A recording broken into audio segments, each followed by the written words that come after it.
बीते दिनों जो है लोकसभा में महिला आरक्षण बिल जो है विपक्ष के विरोध के कारण नहीं पास हो सका है। इस पर क्या आपकी राय है? मुझे ये कहना है कि महिला आरक्षण विधेयक न पास होना विपक्ष की संवेदनहीनता को व्यक्त करता है।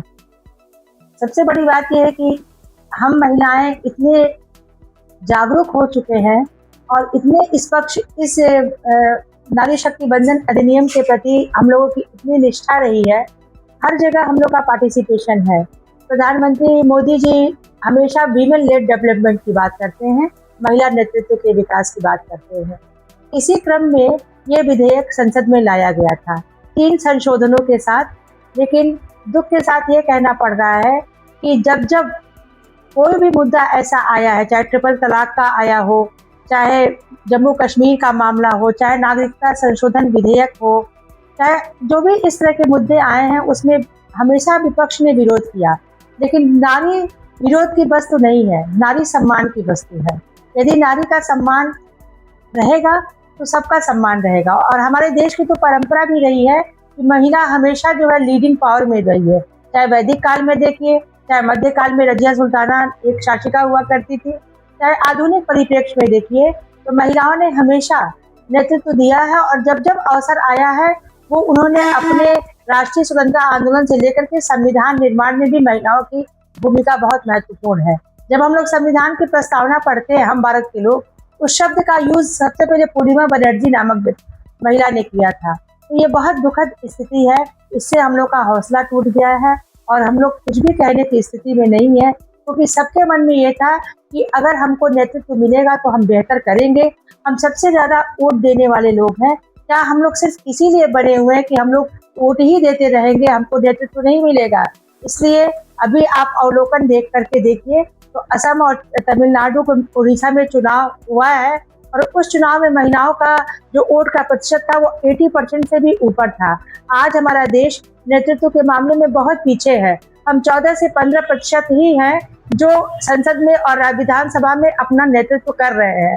तो अगर ऐसी स्थिति होगी तो फिर वही मानसिकता आएगी कि जो आम महिलाएं हैं, जो चुनाव में लड़ सकती हैं, जीत सकती हैं अपने योग्यता और क्षमता के बल पर, उनको फिर अवसर नहीं मिलेगा।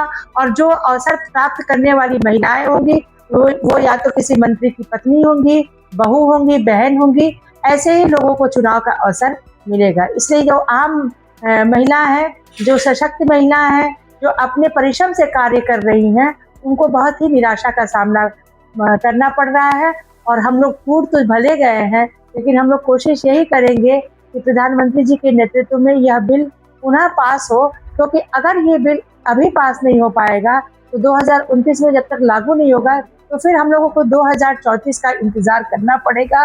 और एक लंबी अवधि से जिस क्रम में हम लोग चल रहे थे कि हमारा नेतृत्व होगा और हम कुछ बेहतर कर पाएंगे। आप देखिए कि अगर ग्राम पंचायतों में देखिए, जहाँ जहाँ महिलाएं पढ़ी लिखी हैं और वो नेतृत्व कर रही हैं, वो बेहतर अच्छा काम करती हैं, क्योंकि महिलाओं के अंदर संवेदनशीलता भी होती है और नेतृत्व की क्षमता भी होती है। इसलिए आप उनके काम को देखिए, उनकी चीज़ों को देखिए, तो हर जगह महिलाएं अपनी उपस्थिति जता रही है। लेकिन इस दुख की बात यह है कि भारत में सबसे कम महिलाओं का एम्पावरमेंट हुआ है नेतृत्व के मामले में, पॉलिटिकल पार्टिसिपेशन के मामले में।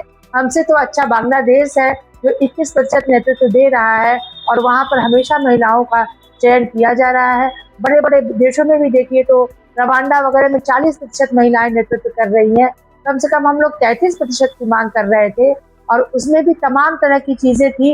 अगर SC ST महिलाओं को आरक्षण का लाभ मिल रहा था तो वो जरूर मिलना चाहिए, क्योंकि वो समाज में वैसे वंचित लोग हैं जो जीवन की धारा से बहुत दिनों तक दूर रहे हैं। तो ऐसी महिलाओं को अवसर देने का कार्य जरूर करना चाहिए और इस तरह का बिल जो है जरूर पास होना चाहिए था। लेकिन ये दुख है कि ये बिल पास नहीं हो पाया। इसलिए महिला जो भारतीय लोकतंत्र में जो समानता के अधिकार का भाव था, उसका किसी न किसी तरह से विपक्ष ने खंडन किया है और विपक्ष को इसका भुगतान तो करना ही पड़ेगा। आरक्षण बिल पास न होने के जो है विपक्ष ने लोकतंत्र की जीत बताई है। साथ ही जो है जल्दबाजी में राजनीतिक लाभ के लिए लिया गया निर्णय इसे बताया है। कोई चीज जल्दबाजी में नहीं होती है। अगर जल्दीबाजी में होती तो ये बिल 27 साल से अधर में लटका था और 2023 में पास हुआ। तो जल्दीबाजी का तो प्रश्न ही नहीं है। और महिला मतदाता, हर घर में महिला है। मोदी जी ने कहा था, एक भावुक अपील भी किया था उन्होंने कि आप इस बिल पर मत देते समय अपने बहन को, अपने बेटी को, अपने माता को, अपने मित्र को याद करिए, जो आप महिला, जिन जिन महिलाओं से आप जुड़े हैं उनको याद करिए कि उनका कितना संघर्ष रहा है। और अगर कोई भी पुरुष, ये निश्चित है कि अगर कोई भी पुरुष सफल हुआ है तो उसके पीछे कहीं ना कहीं महिलाओं का रोल है। यदि महिलाएं ना रहती तो पुरुष की सफलता का मायने दूसरे हो जाता।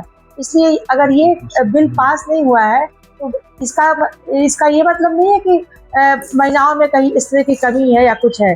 सिर्फ ये विपक्ष का ना पास करने का एक बहुत संकल्प था। और सबसे बड़ी दुख की बात ये है भैया कि अगर ये बिल पास हुआ तो हमारी कुछ महिला सांसद थी वहाँ पे, जो संसद में ही नृत्य करना शुरू कर दी। उनको कितना अच्छा लग रहा था कि उन्हीं की बहनें इन सब चीज़ों से वंचित हो रही हैं। उनका दृष्टिकोण समग्र होना चाहिए था। उनका दृष्टिकोण ऐसा नहीं होना चाहिए था कि वो इतनी प्रसन्न हो गई कि संसद में ही नृत्य करना शुरू कर दी। तो ये चीज़ें भी बहुत आहत करने वाली बात है कि एक महिला ही महिला का विरोध करे, ये समझ से परे है।